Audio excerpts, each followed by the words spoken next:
permit. Okay. Di ba? Ngayon, kung ayaw ko kami bigyan ng permit, kami ho ang gumagawa ng aming way para ipakita sa inyo na nalikan mo yung usapan namin may-ari.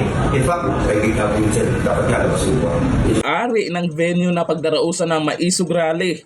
Tinatakot umano ng Malacanang. Ito, panoorin natin ang sinabi ng may-ari.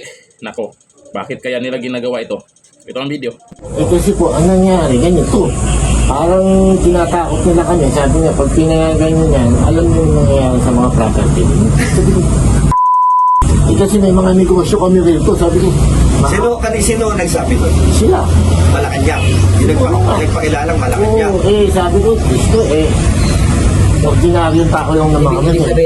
Parang kung Dahil sa ginawa nila ng Malacanang di umano, ang nanghaharas dyan, ay urong-sulong ngayon ang may-ari ng venue na pagdarausan. Private yan ha, private property na pagdarausan ng Maisog Rally dyan sa Bulacan.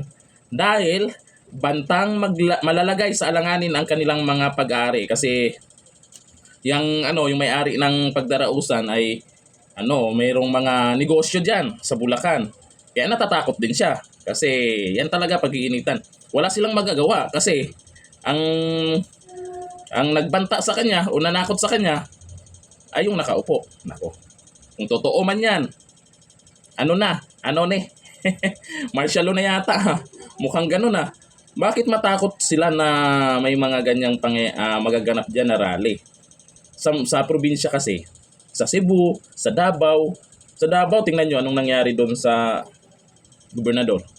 Di ba? Ang daming mga dumalo. Lalo na dito.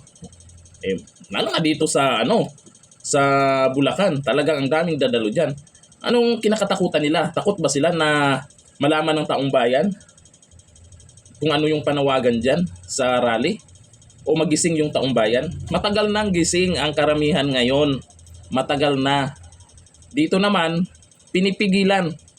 Ako, ito, noong panahon ni Duterte, walang ganun eh. Gusto nyo mag-rally? Sige, para mailabas nyo yung sa loobin nyo.